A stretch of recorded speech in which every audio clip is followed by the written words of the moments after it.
Welcome, everybody, to the show. We're going to not engage in too much frippery going into the show tonight. It's just Dan and myself. Dan, how we doing over there in sunny Montreal? Not that great. Well, Yeah. it's warmer, but if you're talking about the news, I'm actually more struck today than I was yesterday. I can understand that, although I don't know that I feel quite the same way in this particular case. So for those who have not heard, Roger McGowan, legendary publisher and artist, and did some design work and defined the look of war games for literally three generations of God, war gamers, passed away, and it was shocking news to me. The news broke. Was it yesterday or the day before? I found out yesterday. Okay, yeah, me too. And everybody knows now. The family has made the announcement, and this appears to have happened on the 21st, which would have been Friday. Yeah, Friday. I have to think. I mean, it's impossible to say, right? But I have to think. Somebody pointed out in the chat the tragedy with the fire of getting everything you have, everything you've lived in for decades, just get wiped out in an afternoon due to an act of God. Pretty much, it cannot possibly have helped. No. Let me put it that way. So I'm happy that the community came together for that, and now I'm very upset that Roger is no longer going to be with us. And it was also a shitty time for him to go. I mean, things could have looked a bit better, But yeah. He had all these worries about the fire. What's going to happen? I'm sure. Well, I don't want to engage in speculation, but like I said, I can't. You would think that the additional stress and anxiety and all that accompanied that tragedy would have been a factor in his passing. Roger, by my reckoning anyway, was 77. I would have much preferred Roger to be with us for another 15 or so years. And it's funny, Molotov Cockatiel there says, wargaming without Roger. You know what? Yeah. It's going to feel so strange. It's going to feel so strange. Because he's done so many covers, and in his time, when Avalon Hill was pumping up and SPI was pumping up, there wasn't that many artists, I guess, available for wargaming. And so he's larger than life, and there's no way anybody can redo that whole, that one person there. You know what I'm saying? Now we have many artists, great artists. Yeah. Well, and let's not forget that, as I'm sure we all realize, that while Roger's probably best known nowadays for those iconic covers, he was a key contributor on all the graphics for GMT for many, decades, right? I mean, virtually everything, I don't want to say absolutely everything, but like 90+% of the games that GMT published for 30 years were graced with Roger McGowan covers, but he also did things like map art and counter art for things like the early Great Battles of History games and other stuff, and the East Front series, the Vance von Voorhees East Front series. So I mean, in a way, I'm glad we got the book, because the book kind of gives us a centerpiece of his work over many decades, and as a publisher too, right? C3I magazine, which everybody knows about now, was very important, but Roger was the driving force behind Fire and Movement as well for many years. So, is his son involved in C3I? I take it that it was more or less a family business, so I believe the answer to that is yes, although I know absolutely zero details at all. So, Perfidious Albion says, yes, he's a professional graphic artist. Yeah, well, trained graphic artist, did a lot of work with, everybody will know the work that he did for, say, Avalon Hill and GMT, but, he did work for Yaquinto, he did work for Game Designers Workshop, he did work with Traveler. I mean, his impact is just so big. No, it really, well, I hope I hope they keep going with C3I. I hope so too. Yeah, and But it is probably premature for us to ask that question right now. yeah, I'm just yapping. As this, so we're actually going to cover some of this in the slideshow, which I guess we might as well get to. I pulled up I'll have to, let's see. This is the correct layout. This is GMT's first game, a masterful use of negative space.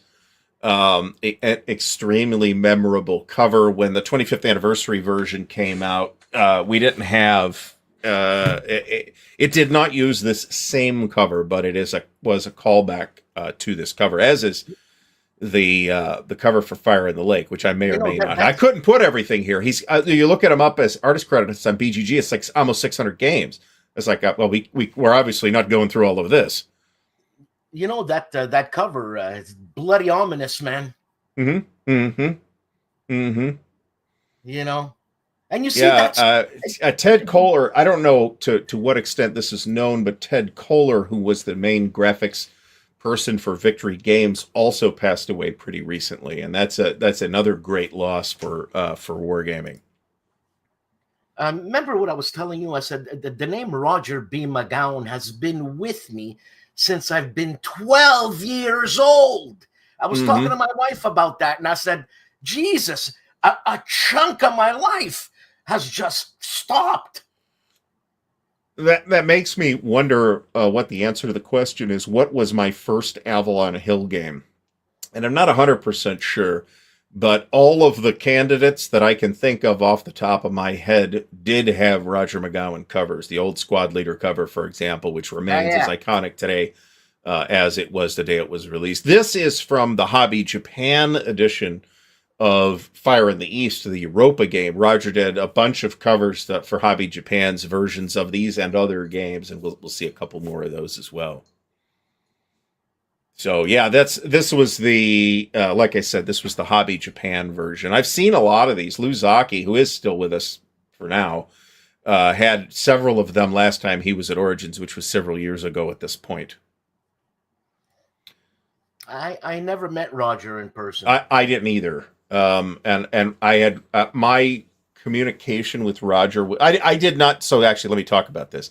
I did not. I would not say I knew Roger well, but we had conducted a fairly substantial correspondence over the last couple of years. And even though Roger was not directly involved in the Charles S. Roberts Awards, that is, it is one of the things that had been talked about. So, I feel like we obviously we're talking about this because it's brand new, but I don't know. I need trumpets. Yeah, I mean it's like even Dave Poirier there is a squad leader since he was 11 or 12. Yeah, that was about the age I was too. I had that on my shelf when I was sleeping. I could see the game. So, I mean, seriously. Mm-hmm. Mm-hmm. Now, the Civilization here was when I got out of wargaming, I kept, and I didn't have nearly as much as I do now. So just to be clear, I maybe had 30 or 40 war games when I dumped probably 30 or so of them.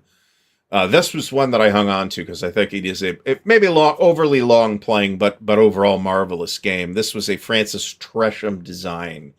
Originally came from, I think, either Discovery Games or maybe Ariel, and it got picked up by Avalon Hill. There's an Advanced Civilization, which is the box I currently have on my shelf, and I put some stuff up behind me, too, of favorite covers of mine that I happen to have. And, of course, I have a million things with Roger's covers on them.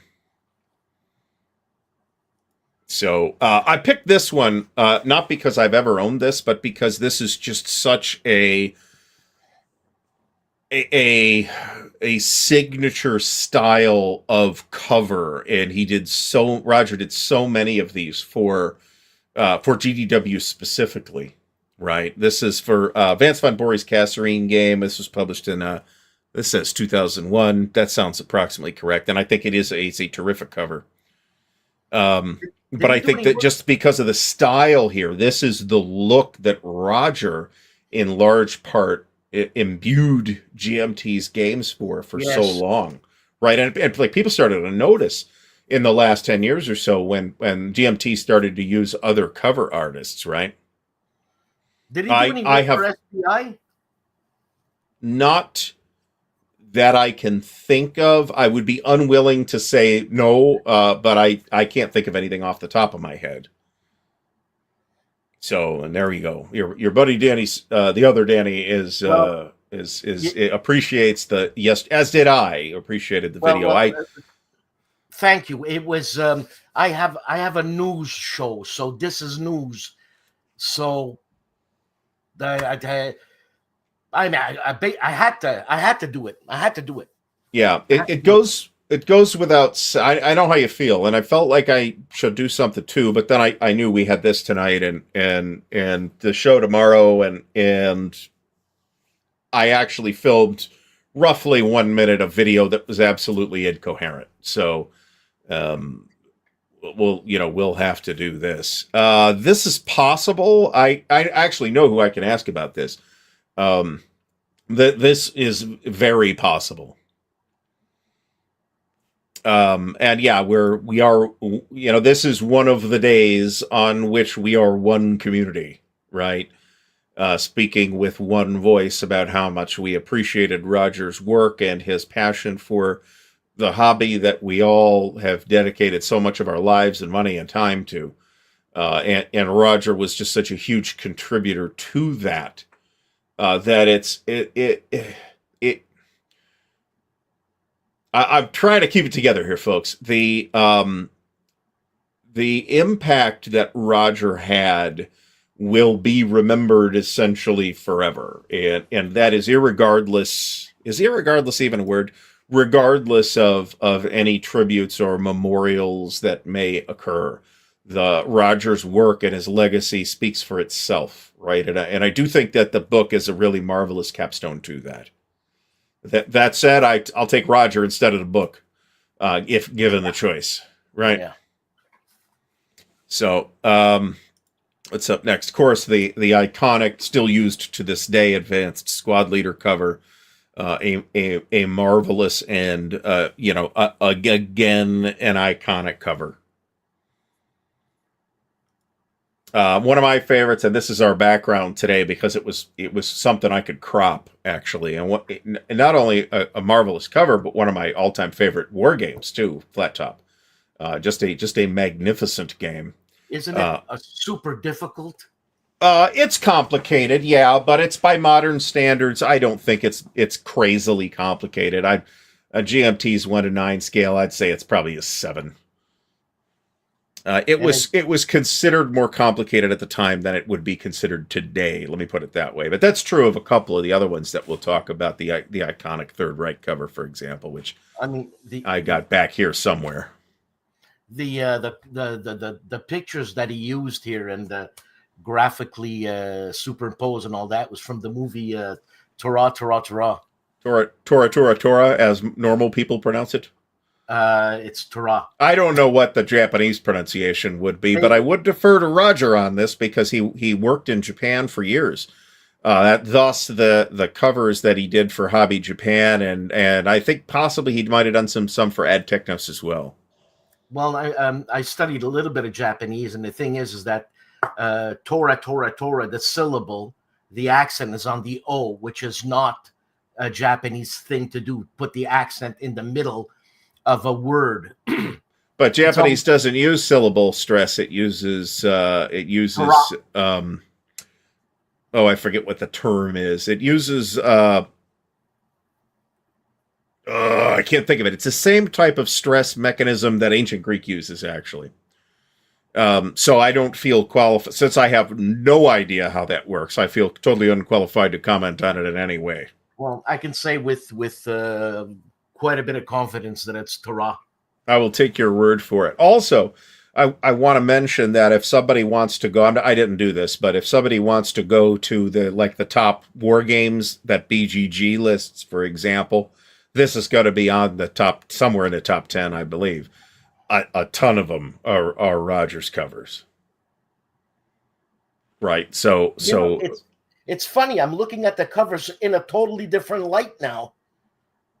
yeah, and this is a cover that looks is stylistically reminiscent of, although I think this predates, I don't know, I'd have to figure that out. Empire of the Sun is another cover that kind of looks like this, and well, it's right here, right, where it's got like the names of the signature battles and all that stuff. That's possible. I'll have to check this against my copy of Fiddler on the Roof, however. I don't know if Roger did the new cover for the new edition of Battle for Normandy, which is on GMT's website, but this is the old one. This is a cover that I liked a lot as well. You can see that it's got the shaft symbol in the middle. I forget what that stands for. It's basically the Allied HQ in Europe, run by Eisenhower, along with a bunch of interesting pictures. There is a dude in one of these pictures of Eisenhower randomly. I don't know if it's this one or not, and I can't expand it anymore. There's Eisenhower talking to some GIs in a picture somewhere from 1944, and one of the people in that picture, like some random captain, as I recall, although that just made how I'm remembering it, looks an awful lot like Chris Evans. I'm just saying. There's a picture about that looks a lot like that. Yeah, that was one of the ones on my short list. Was actually the cover for either Armor or 88 from Yaquinto, which is another of Roger's covers. Christophe de Klerk, new to the hobby, but if you look at the top 100 war games, and I don't know what the statistic is, but I would bet $5 that at least 80 of them had a Roger McGowan cover at some point, even if it's not necessarily the current cover. Fire in the Lake, of course, this is, again, a really good use of negative space and the choppers and stuff, reminiscent of Silver Bayonet, but also, like, it just screams Vietnam, too, Absolutely. The Vietnam War, right? Whereas I had never heard of the book Fire in the Lake. I've since obtained it. But I was like, fire, what lake? What are we talking? What fire in what lake? I don't know what is this about? But you knew, looking at this cover, what the game was about, and I of course knew because I was looking forward to this game anyway, but it very much reminiscent of Apocalypse Now, and it's part of the sort of there's another word I'm looking for, the sort of collective unconsciousness of imagery associated with specific times and historical events that Roger's tapping into here with this. And this is, of course, the song that plays over the opening of Apocalypse Now. Hey, when Apocalypse Now came out, I think I was 15 years old, and I went to see the movie, and I was on acid. Okay. I seriously freaked out. Apocalypse Now? Yeah. Oh, that doesn't surprise me particularly. Sorry, let me see if I can make some adjustments to the layout. Don't worry about it. So, Dan, you're getting a little bit less clipped off. Hold on. I think I can. And I remember the opening sequence, man, with the Doors, and I was a huge Doors fan, and the sacrificing of the cow, and I remain a huge Doors fan.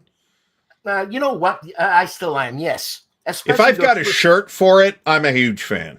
If I've got it worked into my tattoo, I'm an even bigger fan. The first two albums are classics. Oh yeah. Well, even the later ones. There are a couple of Doors albums that are not as good, but those are the ones after Morrison passed away, and they were just like the other three guys in the band. They did a couple albums like that. I wasn't a big fan of the Soft Parade.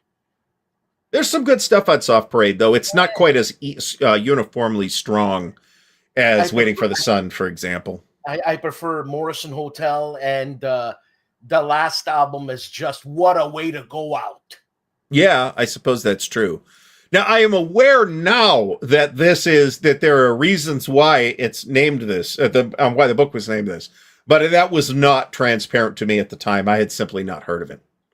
What does it mean? So, well, according to Mark McNair, it originates from a Chinese metaphor signifying a cleansing fire that burns away corruption and societal ills. Well, it didn't work. So, according to Google AI, so it's just made up then. So there's that possibility. Another favorite of mine, Mark Herman's Churchill. I think this is it's remarkably simple, straightforward cover, but I think one that's really effective. Right. And again, observe the use of negative space. Most of the cover, 3/4 of this cover is just black. Right. But I mean, if you know a little bit of the history of these three when they did the conferences, bloody hell, man. The tension, unbelievable. There is a made-for-TV movie or mini-series, I'm not sure which, called When Lions Roared, which is, at one point at least, was available on Amazon Video, if you're like a Prime subscriber, which is basically this game in like movie format, with Bob Hoskins as Churchill, very good choice, John Lithgow as FDR, another excellent choice, and Michael Caine as Stalin, who's marvelous. Yeah, it's not that well written, but it's really neat to see for the performances, for the depiction of these three, enormously important historical figures by three, really great actors. Yes, this is the book that the game is named after. I have since obtained it in digital format, and I will end up reading it. I'm not sure how old the book is. The only book I've read about Vietnam is Max Hastings' Vietnam History, which has some issues, but it is very accessible for somebody new to the topic, which is I would consider myself at that point. And Fire in the Lake, obviously it's about Vietnam, but is it the totality of the war? The totality of the Vietnam conflict is awful complicated, actually, because remember, it starts after World War II, right? And the French are the ones fighting it for a long time. You get Dien Bien Phu and the Viet Minh and all that stuff. But with the two expansions, pretty much you get the whole conflict, at least during the time of exceeding the time that the years where the Americans were involved. I'm talking about the book. Oh, I'm not sure about the book. I'm talking about Fire in the Lake, the game. Jeff Beeler, I remember when this happened for some random reason. Roger got the boot from Facebook, which I think happens to everybody at some point. It happened to me for like 48 hours or something like that. I don't know why.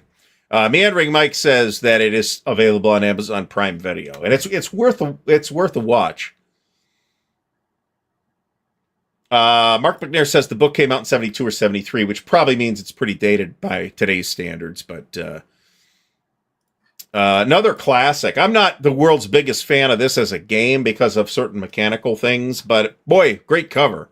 And of the three at least, different covers that Avalon Hill did for Anzio, this is by far the strongest one. It's not close. Man, Stalingrad, what a horrible place to be then. Jesus. Well, sure. Well, this was Anzio, not Stalingrad. But Anzio was no walk in the park either. As what I'm saying.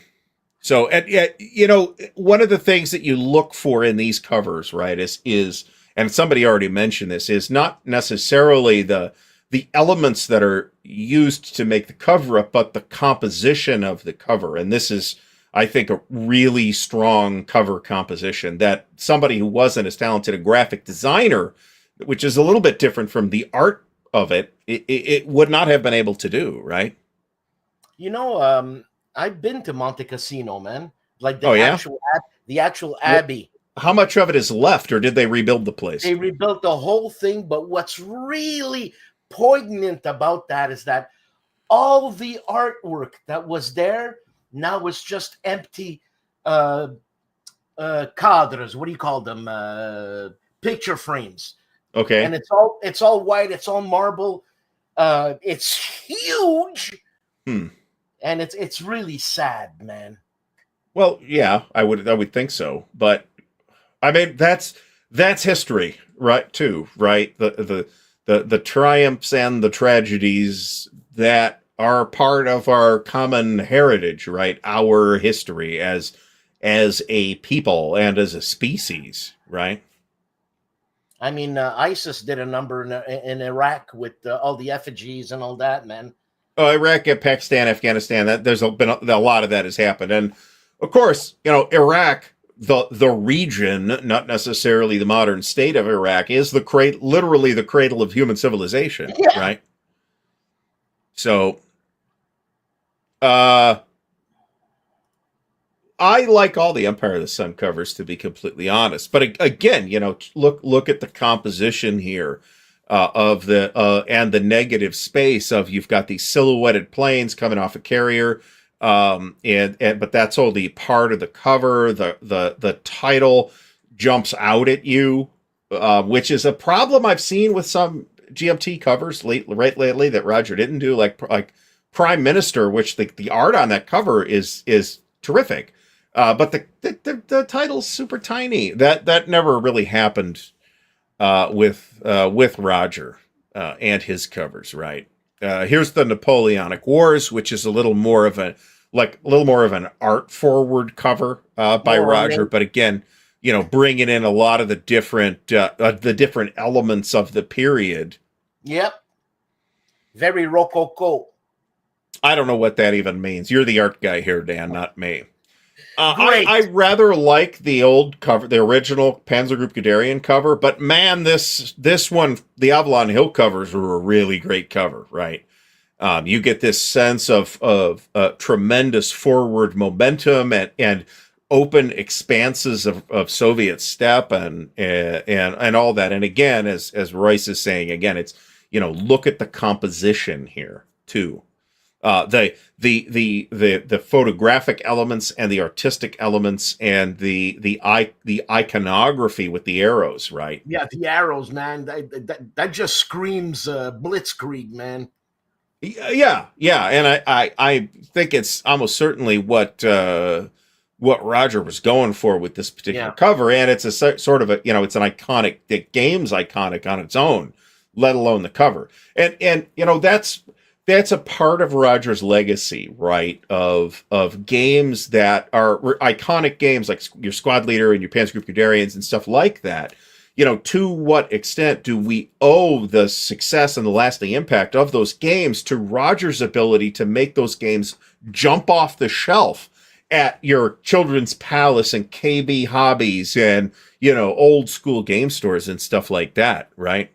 It's funny. Royce just made me notice something, that the arrows are red, Nazi red, or Soviet red. The Soviets were very big on red, as you know. So that could swing either way. Traditionally, iconographically in war games, the color of the Germans in World War II is black. Or possibly gray. But where red, typically you'd see it associated with the Soviets. And I think you do here too. And the fact that the cover's got Guderian on it, the red arrows, I think are supposed to be in juxtaposition. Although I think maybe if my interpretation was right, the arrows might be facing the other way, right in Guderian's face. That this is always a factor, right? In terms of interpreting what an artist intends. And sometimes the artist can just kind of explain it, but a lot of times they don't, right? They will realize that the viewer is going to bring their own interpretation to the piece, whether that's a piece of graphic art or writing or filmmaking or whatever it is, right? So, and in this case, I think this is almost certainly correct, that they are kind of going to the right, which is the direction the Germans are going on the map. And given when this takes place in the war and this is July of 1941, the Blitzkrieg is still happening at this particular point. So I think that's probably true. But I would say that, it's hard to ask. Although you might find this in the book too. I don't recall if this specifically was talked about, but that kind of thing is talked about in the book to some extent, right? But the book contains 2 million Roger McGowan covers too. So, I'm not sure which ones got specifically discussed. These are also, iconic covers, and I'm not sure if any of these made it into the slideshow, but another classic, introducing, in this particular case, a map element, which was another thing that Roger liked to do for certain covers. And the arrows, right? You've got the red, white, and blue arrows coming down on the what I take to be the artillery piece here is definitely reminiscent of, if not drawn from, the German dug-in guns that were part of the Atlantic Wall, right? And the red, white, and blue are coming down on it, right? And red, white, and blue, of course, symbolizes not just the U.S., although it certainly does that, but the U.K. as well. So, and I think this is true to some extent, at least in some cases. I think that art has to be evaluated on a case-by-case basis in general. Although in some cases, this is actually true as well. Let us not forget about the French, although I'm not sure how many counters the French got in Fortress Europe. I'm not sure that's 0. It's been a while since I really looked at it too. So, you know what? I'm not positive I have ever noticed this either, to be completely honest about it. But yeah, if it's the gun is built on the foundation of the swastika of Nazism, and it is the red, white, and blue, the United Nations, as it were. And hey, the Soviets are red too, although they're not in this game. Descending like a divine wrath upon that evil empire, right? This is true. Most of the game, it does take place in France, so it is significant. You know, those old games, there's something to be said to playing them, even though newer games have evolved, whatever. The simplicity of the older games just. It's nice. It's nice to play once in a while. Yeah, it can be nice, and that's that still motivates war gamers of a certain age today, right? We've got we're doing. That's why we're doing Quad Fest at Buckeye Game Fest this year, not because we're necessarily those are our favorite games, but because of their enormous accessibility, right? I don't think that this is true. I suspect that, as is almost always the case, it was essentially a random Facebook algorithm thing where the bot goes, that's no good, and you get a timeout. So I have seen people post these kinds of covers on Facebook with no issues, and other people post them and immediately they get dinged. So it's, like I said, it's all done algorithmically, and it's impossible to say. I guarantee a human did not have an active hand in saying that's out of line. So in this case, we don't have arrows, but we do have rockets. And of course, I picked this one to illustrate Roger's work with GDW. It was just the one, beside the Fire in the East cover, which of course hasn't. Lots of folks have not necessarily seen that Japanese cover. Let me put it that way, but they will remember Game Designers Workshop. Another what I would call kind of this cover is a bit minimalist, right? I love it. And again, we get that sort of framing effect of the blue border on the box, and this is one I have, in which it was like relatively high up on the list of things I've got and want to play. You've got the bombers coming in over London and framed with the typeface. Pay attention to the typefacing too. That's a difficult thing to get quite right. It's a thing that Edmund Simonson was really good at, especially with the very limited tools they had available in the 70s, right? Was that the designer's first game? I don't think so. In this Burning Blue, I don't think so, but I could be wrong. I didn't check that. So, we've got some other, of course, the iconic classic, right? Seriously. And part of I do think that an element of the success of Squad Leader and the fact that people are still playing this in one incarnation or other, like 40 years later, is the strength of these covers. And again, Absolutely. Pay attention to the composition and the typefaces used and the use of negative space, into which is embedded the title of the game that makes that title pop out more, and the use of contrast, right, where you've got this very dark cover and some black and green elements that kind of make up the main structural element of the picture, and then this orange that has, up to today, literally, if there's like an official color of Advanced Squad Leader, it is orange, right? It's warm colors. Yeah, well, I mean, it probably signifies the glow of fire. Mm-hmm. Mm-hmm. Yeah, and of course, it goes without saying that none of this was done in Photoshop back in the 70s, because Photoshop was not a thing that is used. So this is the cover of the original 1-inch box version of Great Battles of Alexander from GMT. This is the first game, the genesis of the Great Battles of History series, with an iconic Roger McGowan cover.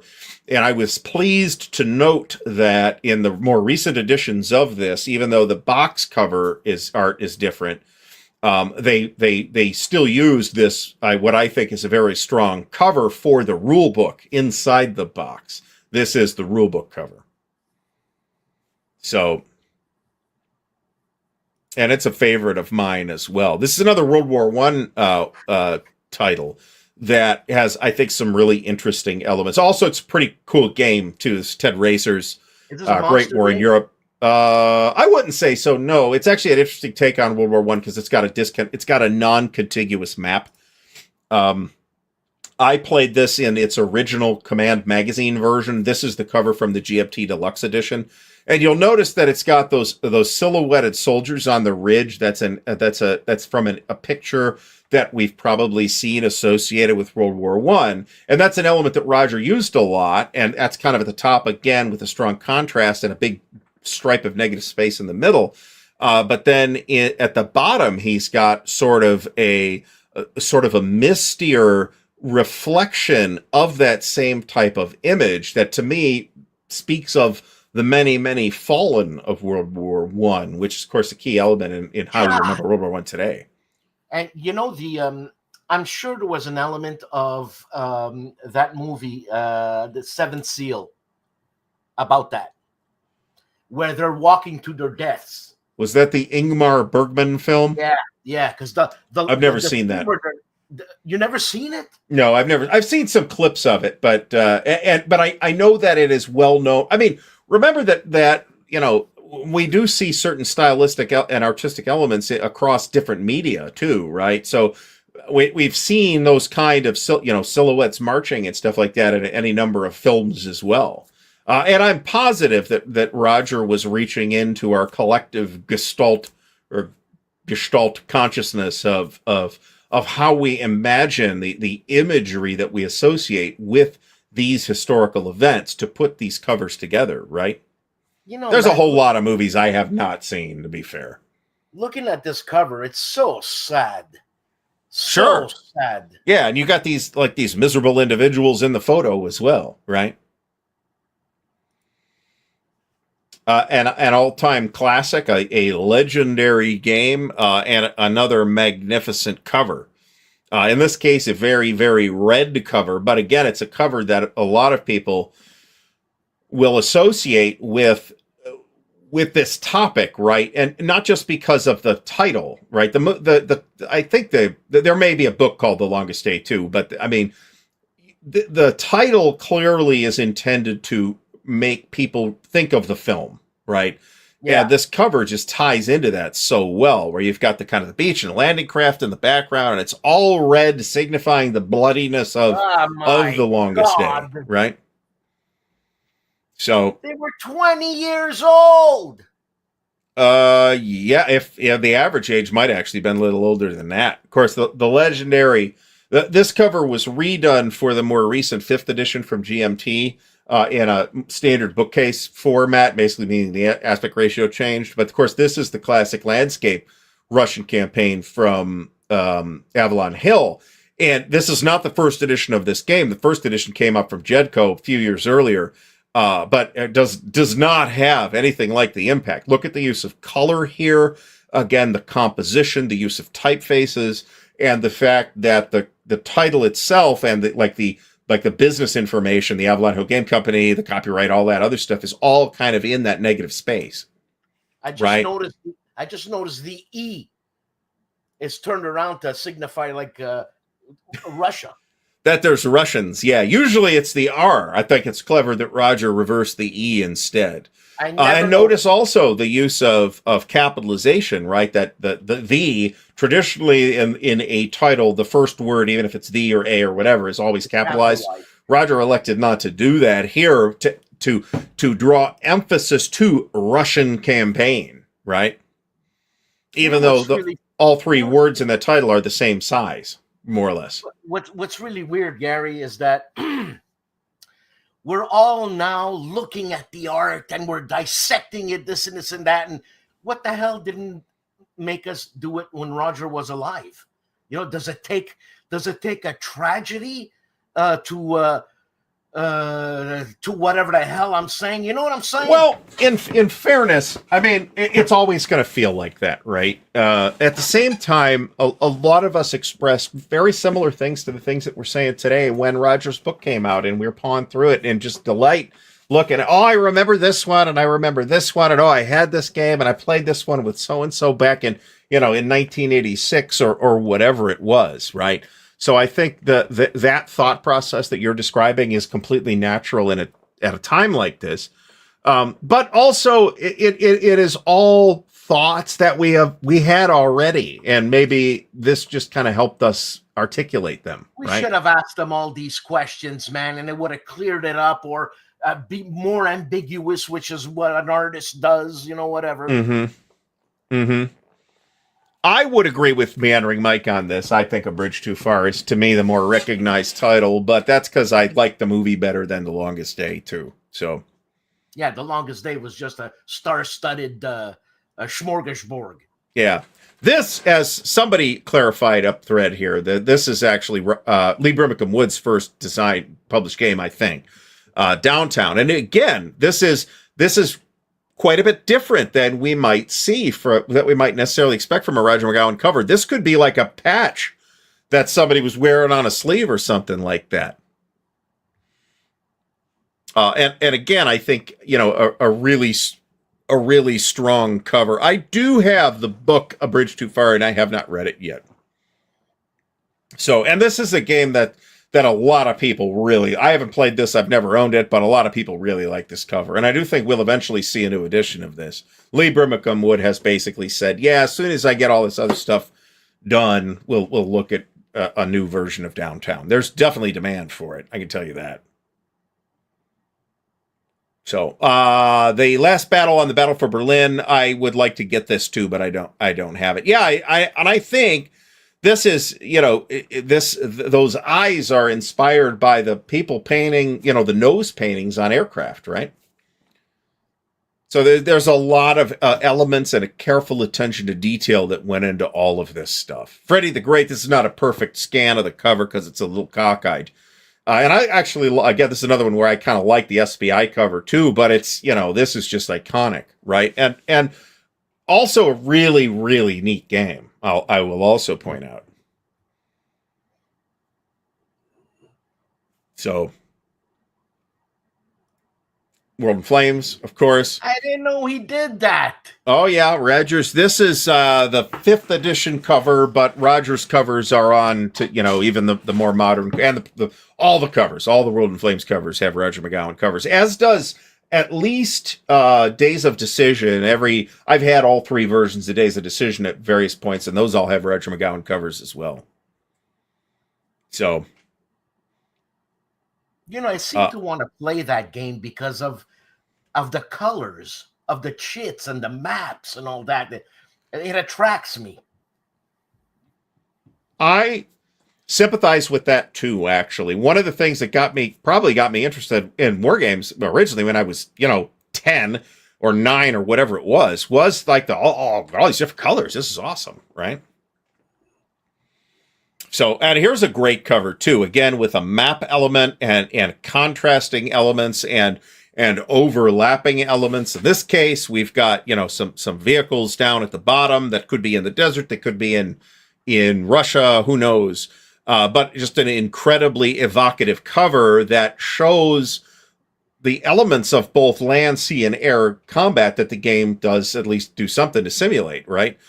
You could see the Mediterranean and the North Atlantic and the insular countries that participated in the war. Plus, you've got some air elements and some ground elements and all that, and some even strategic warfare elements, maybe with the stuff that's on fire here, right? Any politics in this game?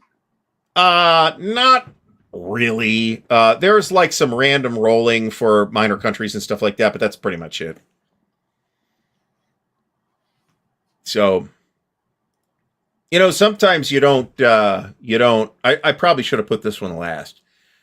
This is K2 Publishing. It's a Japanese version of Jack Green's Iron Bottom Sound. This is the third version, I suppose. They all, I think, have this same cover. This is my favorite Roger McGowan, and perhaps my favorite wargame cover of all time. I just love this cover. That's if I'm not mistaken, that's supposed to be Admiral Yamamoto. I don't think it is Yamamoto, actually, because Yamamoto had less hair than this fellow. Somebody in the chat will know. It is a little bit. The font is reminiscent of the Iron Maiden font. You're absolutely right. Yes. And it's funny that he would use that font, because that's a little bit a fracture font, a very German-looking font. It's got, I wouldn't say that, but it does have some of the same serif-type elements that a Fraktur font that you're talking about would have. Advanced Third Reich does bring in like a whole political sub-game of manipulating the miners and all that, and that carries over into a World at War, but Third Reich didn't have nearly as much of that. It does look like Toshiro Mifune, but that's probably not an accident either. So, and yeah, check out the contrast with the battleships and stuff like this. Just an amazing piece of art here. Yeah, no, that's not Toshiro Mifune, in my opinion. No, but it reminds us of Toshiro Mifune. Any Japanese reminds you of Toshiro Mifune. No, that's not true. I know. Army of the Potomac and Army of the Tennessee from 3W. These are as a pair of Mark McLaughlin games on the Civil War that can be combined to basically do more or less the whole Civil War. With some memorable Roger McGowan covers, and that is the best piece of graphic design that was involved in these games. The maps are very plain, and the production quality, like the physical component quality, was pretty bad on these, as I recall. I didn't know Mark McLaughlin went that far. Yeah, I had both of these back in the day, and the game's not bad. It's just graphically not even graphically, but if you remember those old Avalon Hill one-piece boards that warped really badly, well, these were on that kind of board. They've horrific warping. The counters are okay. The map art is okay, but the cover, I think the cover's good. MIDI Doctors, yeah, that was racist, but I meant to say it in a different way, in a more jovial way. But what's jovial about anything? Yeah. Well, right now, yeah, the accidental racist, as it were. Here's another, I think, really cool cover, right, from Ron, one of the two games in the Great Battles of History series set in feudal Japan. And again, silhouettes, strong contrast.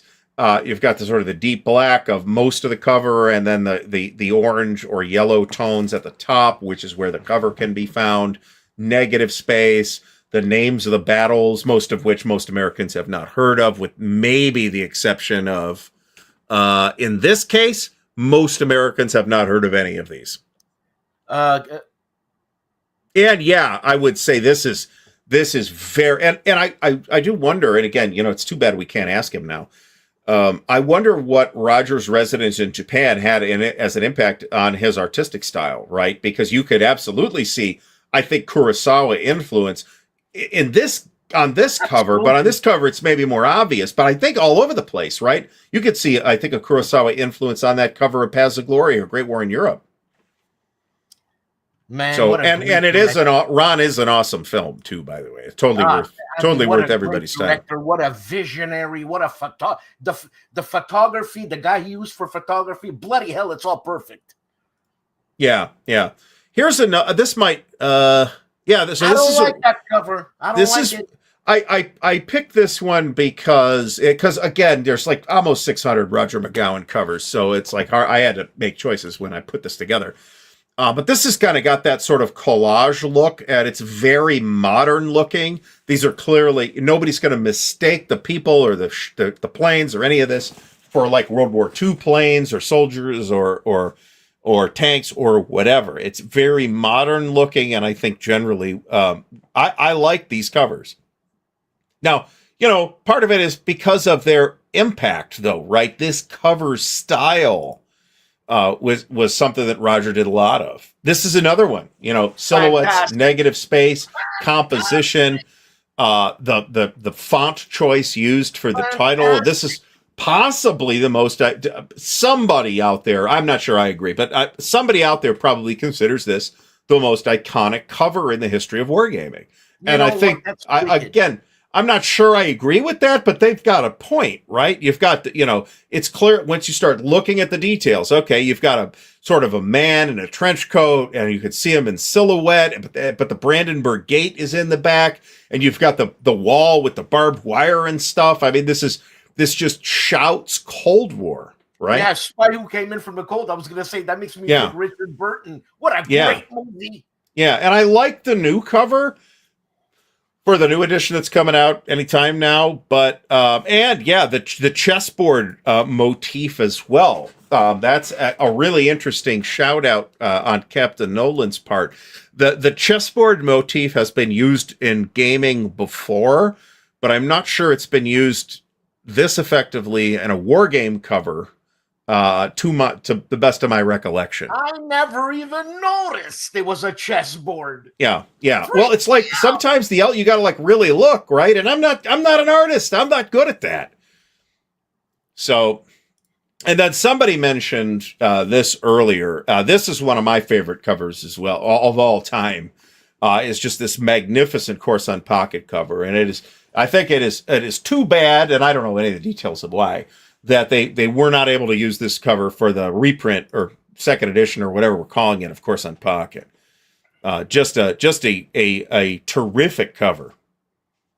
And again, look at the contrast, look at the negative space, look at the typeface chosen for the title, which does sort of have a sort of Cyrillic look to it, even though it doesn't have any of the typical hallmarks that we would expect with the R's reversed or whatever that we see a lot in like the whatever random fonts we might find out on the internet. And that helmet is ambiguous, man. A little bit, maybe, yeah. Yeah, it does kind of shape-wise look a little bit like a German helmet, but it's got a big red star on it, so... Yeah. But hey, there's Germans and Soviets in the game, so... That could have been an intentional choice for all I know. Well, he looks Russian.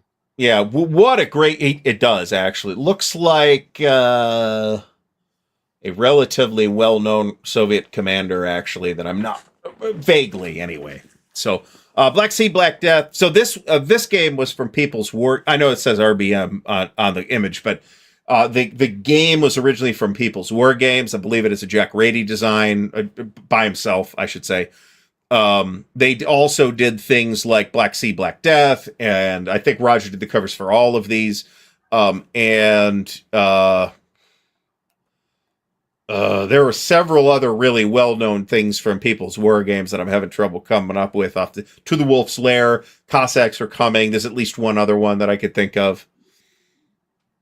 I could see this. I could actually see that it does. There is a little bit of Charles Bronson in there. I could totally see that. You ever see that picture of Charles Bronson? I think it's a black and white. Charles Bronson walking with his wife, Jill Ireland. And he's got a T-shirt on it. And Charles Bronson was pretty buff, man. I mean... Oh, yeah. And, the guy grew up in from age 4, the guy grew up in literally a friggin' coal mine. So he had a rough childhood working in a coal mine at age 6. And he's holding Jill Ireland's hand, and his other hand, he's just walking, and all the veins on his hand, it's like, okay, move aside. It was pretty, Roxovsky was my thought as well, actually. Rokossovsky kind of fell out of favor after the war because he had committed the crime of being Polish, and that became a bit awkward in the post-war Soviet Union. But he was a genius, a general, though. He was one of the pretty talented Soviet generals. Yeah. You know, it's like what the English did to the guy who invented the computer. What's his face? Oh, Alan Turing. Yeah. Oh, so you just saved, basically, he saved the world. Rokossovsky didn't have nuts. Well, at least Rokossovsky didn't have that happen, but he did spend a bunch of time in a freaking gulag too. So, and most of the people who spent years in a gulag had no Rokossovsky. Alan Turing, as far as I know, was not in a gulag, Soviet gulag in Siberia, but a lot of those guys, Sergei Korolev was like that too. His health never really recovered from spending 10 years in a fucking Siberia. That's right. You know what? If it wasn't for Russia's reputation, the idiocy of Stalin, the paranoia of Stalin, those generals that he had should be way more known for their working under those conditions, like administrative conditions, man. These guys were geniuses, man.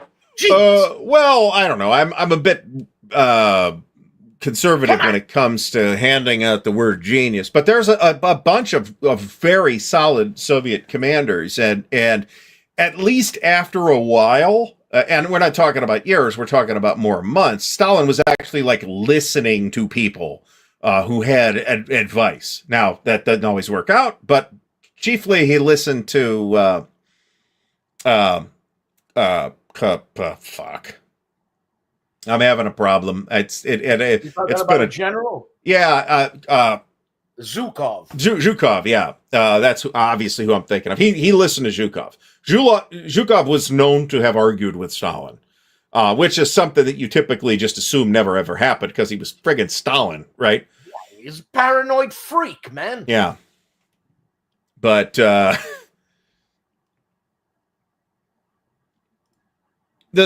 tell you, well, I mean, we could honestly do a whole show just on this, but tonight is not that show. I've got thoughts on this, having done some research. I wrote my senior thesis on some of actually the topic was the Ribbentrop-Molotov Pact. That was my senior thesis. I'm wondering if Ribbentrop knew that he was going to stab these guys in the back. Ribbentrop was an idiot, just so we're clear. He ended up on the outs with his own government after a while as well, and in fact in prison in England for a while, and then for decades at Spandau Prison after the war. But I might be thinking of somebody else with that. But no, this is the guy who went to England trying to broker a peace deal, right? And that did not work out. So Ribbentrop was a just top to bottom knucklehead who was handed his position because he was an important and influential individual from an important and influential family, and he got thoroughly played. I don't doubt that there were people in that government who knew that they were going to attack the Soviet Union sooner or later. I'm not convinced that Ribbentrop necessarily understood that because he was a knucklehead. And looking at Molotov. Yeah. Midi Doctors is right. That was Rudolf Hess, not Ribbentrop. Ribbentrop did swing for his crimes against humanity. Yes. Looking at Molotov, every time you see his face, he looks like something. He knows something that we don't know. He looks very skeptical. One of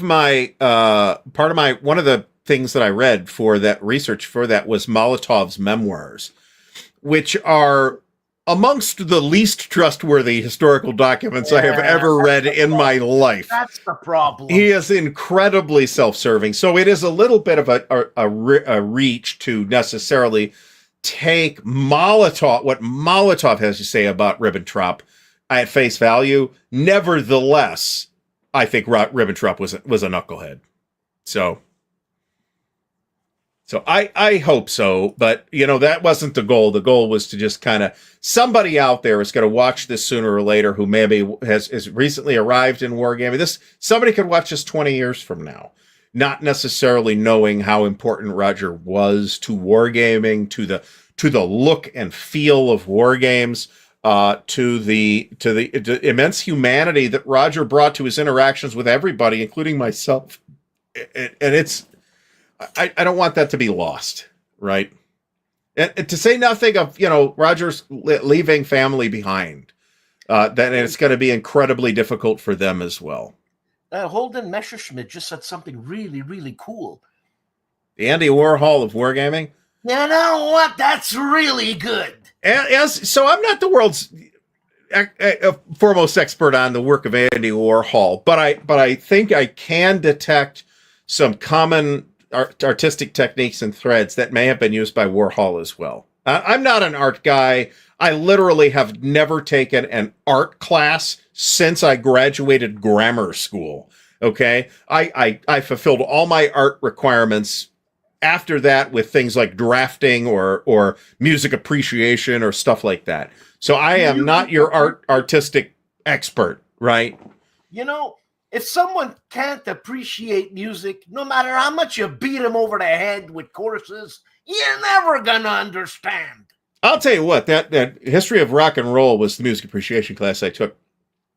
Was pretty interesting and did lead me to a greater appreciation of a lot of things that I had just not been super duper interested in before.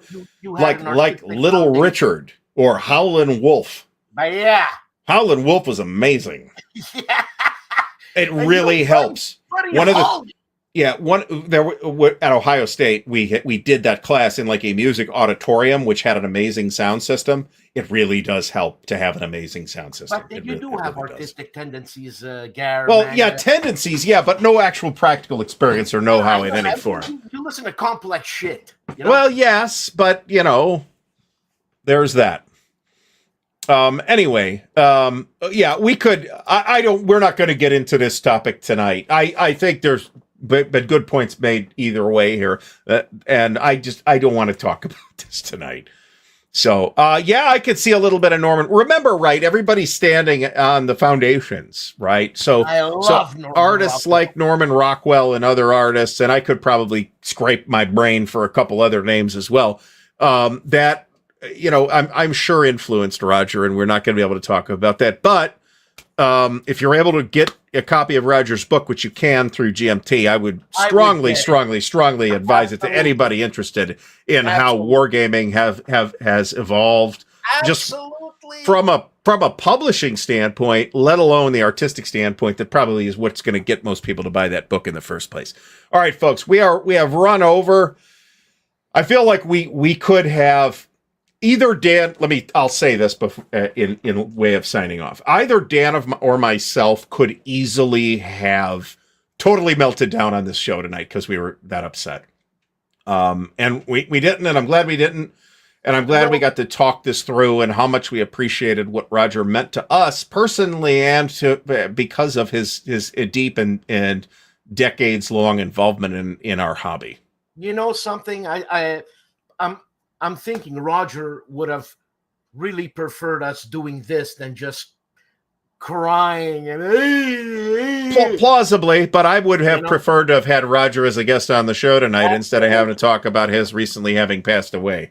So there's that. All right, and in closing, nobody else is allowed to fucking die for the remainder of 2025. Jesus, okay, nobody. Christ. I don't want no more bad news. Stop. God, everybody, damn. stop dying.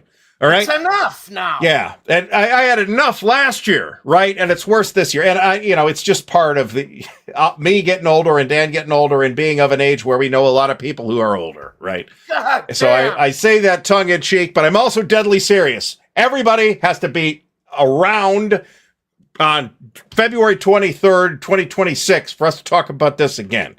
All right. So everybody have a great rest of the night. We will be on next Sunday. Give us more than a year, for God's sake. I'll say the same thing next year too, though. So that will be an ongoing thing. So everybody have a great rest of the night, to the extent that you can, and we will see you all. I'll see you tomorrow on the Counter Clipping Show. Dan and I will see you next Sunday night at 7:30 p.m. Eastern Standard Time.